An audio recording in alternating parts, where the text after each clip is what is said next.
এবার আরব বিশ্বকে ইসরায়েলের বিরুদ্ধে অবস্থান জোরদারের আহ্বান ইরানের। আরো বিস্তারিত জানিয়ে দিব। এদিকে গাজা জুড়ে ভয়াবহ হামলা, নিহত অন্তত 50 জন। আবারও খারকিভে রাশিয়ার মুহুর্মুহু হামলা, নিহত অন্তত 7 জন। এদিকে ঘনিষ্ঠ মিত্র কাদিরভের সঙ্গে বৈঠক করলেন পুতিন।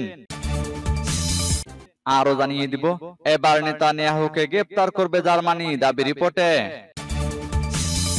এদিকে ফিলিস্তিনকে স্বীকৃতি দেওয়া নিয়েও ক্ষুব্ধ বাইডেন।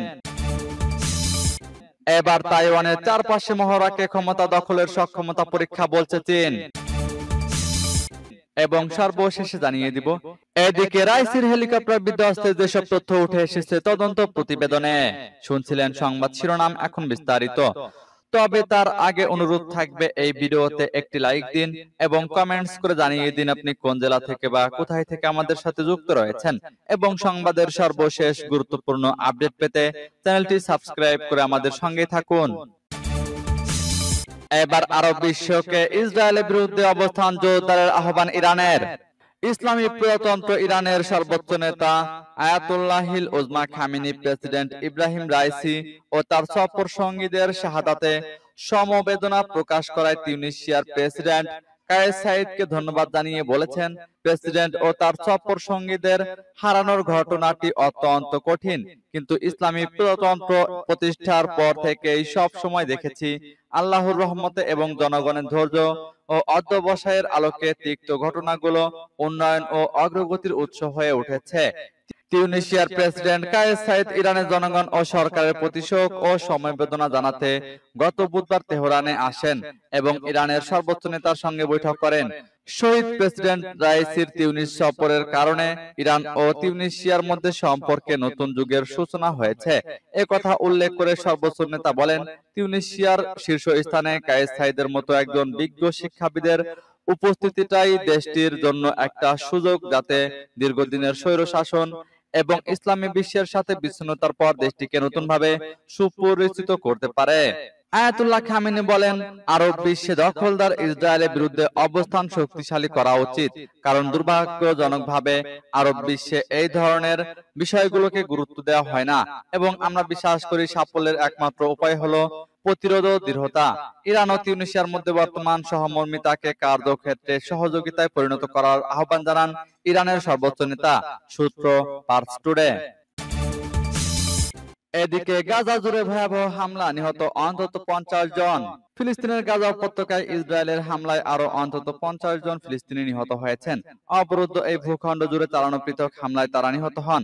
এদিকে ইসরায়েলি হামলার জেরে এখন পর্যন্ত রাফা ছেড়ে পালিয়ে গেছেন 8 লক্ষাধিক ফিলিস্তিনি। শুক্রবার এক প্রতিবেদনে এই তথ্য জানিয়েছে সংবাদ মাধ্যম আল জাজিরা। প্রতিবেদনে বলা হয়েছে, ইসরায়েলি বাহিনী গাজা উপত্যকা জুড়ে আকাশ ও স্থলপথে চালানো হামলায় কমপক্ষে 50 জন ফিলিস্তিনি নিহত হয়েছেন। এছাড়া দক্ষিণ অঞ্চলীয় শহর রাফাতে হামাসের নেতৃত্বাধীন যোদ্ধাদের সাথে ইসরায়েলি সেনাদের ব্যাপক লড়াই চলছে বলেও জানিয়েছেন স্বাস্থ্য কর্মকর্তারা এবং হামাসের সশস্ত্র শাখা। ইসরায়েলি সামরিক বাহিনী ট্যাঙ্কগুলো রাফার আরো দক্ষিণ পূর্ব দিকে অগ্রসর হয়েছে, শহরের পশ্চিমাঞ্চলীয় জেলা ইবনার দিকে অগ্রসর হয়েছে এবং 3টি পূর্ব শহরতলিতে অভিযান চালিয়ে যাচ্ছে বলে বাসিন্দারা বৃহস্পতিবার জানিয়েছেন। আবারও খারকিভে রাশিয়ার মুহুর্মুহু হামলা, নিহত অন্তত 7 জন। ইউক্রেনের উত্তর পূর্ব অঞ্চলীয় শহর খারকিভে ক্ষেপণাস্ত্র হামলা চালিয়েছে রাশিয়ান বাহিনী। এতে অন্তত 7 জন নিহত হয়েছে, আহত হয়েছে 1 ডজনের বেশি। ইউক্রেনের আঞ্চলিক প্রধানের বরাত দিয়ে বৃহস্পতিবার বিবিসির এক অনলাইন প্রতিবেদনে এ তথ্য জানানো হয়েছে। ওলেক্সি নেহুবহু বলেন, হামলায় এখনো 2 জন নিখোঁজ রয়েছে। ইউক্রেনের দ্বিতীয় বৃহত্তম শহরটিতে অন্তত 15 বার হামলা চালিয়েছে রাশিয়া। ইউক্রেনের এই কর্মকর্তা অঞ্চলটির লোকজনকে নিরাপদে থাকার আহ্বান জানিয়েছেন। ইউক্রেনের রাষ্ট্রীয় রেলওয়ে কোম্পানির পক্ষ থেকে বলা হয়েছে, রুশ হামলায় বেশ কিছু স্থাপনা ক্ষতিগ্রস্ত হয়েছে। এছাড়া কয়েকজন কর্মীও আহত হয়েছে। চলতি মাসের শুরুর দিকে রাশিয়ান বাহিনী অঞ্চলটিতে নতুন করে হামলা শুরু করে। বুধবার সিনেহবহ বলেছেন, প্লেতে নিপকা এবং বোবোতানস্ক শহরের কাছে লড়াই চলছে।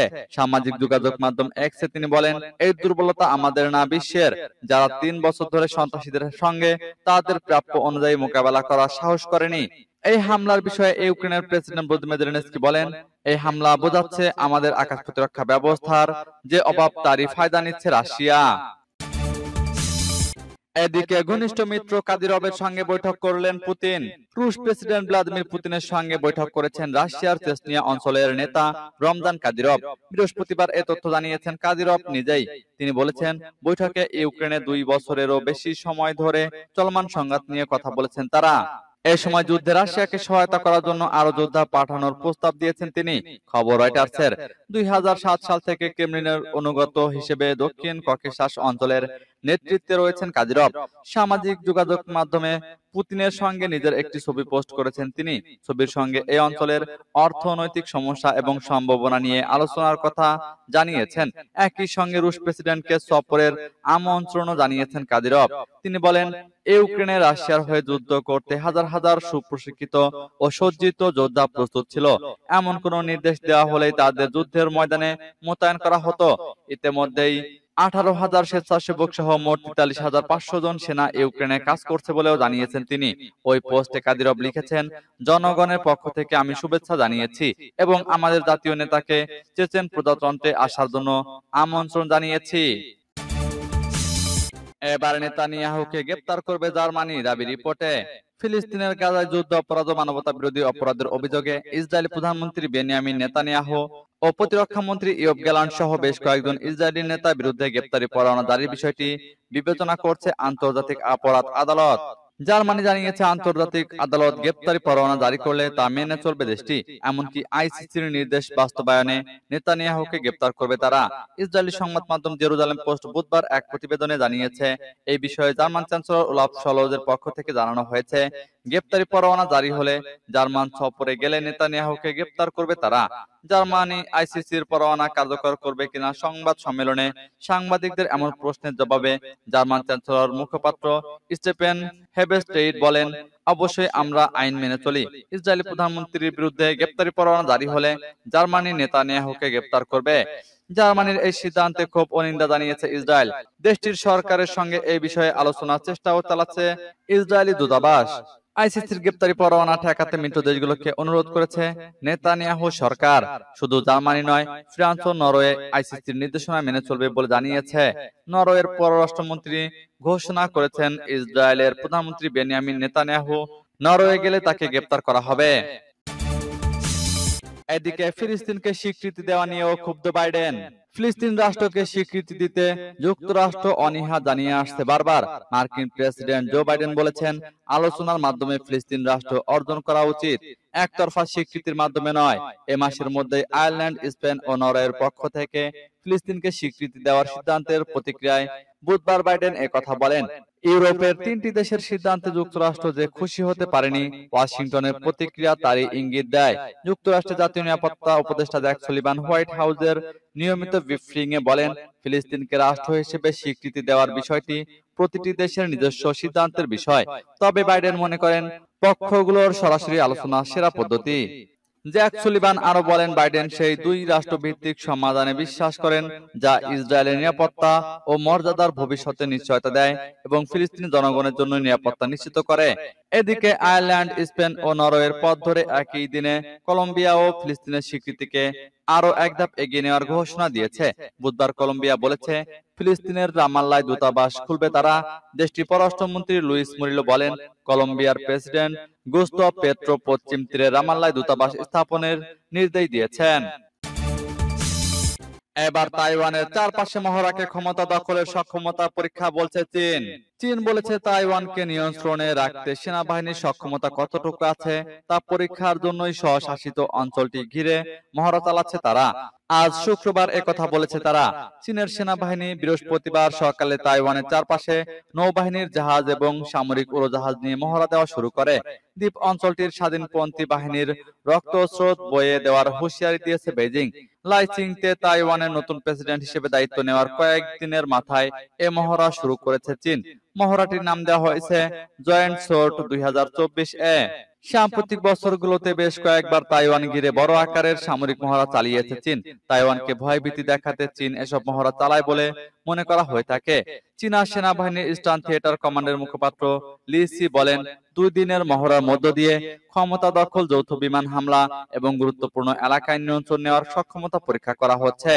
জাতিসংঘ সব পক্ষকে উত্তেজনা এড়ানোর জন্য আহ্বান জানিয়েছে। তাইওয়ানের ঘনিষ্ঠ মিত্র এবং সামরিক সহযোগী দেশ যুক্তরাষ্ট্র ও চীনকে এ ধরনের কর্মকাণ্ড থেকে বিরত থাকার আহ্বান জানিয়েছে।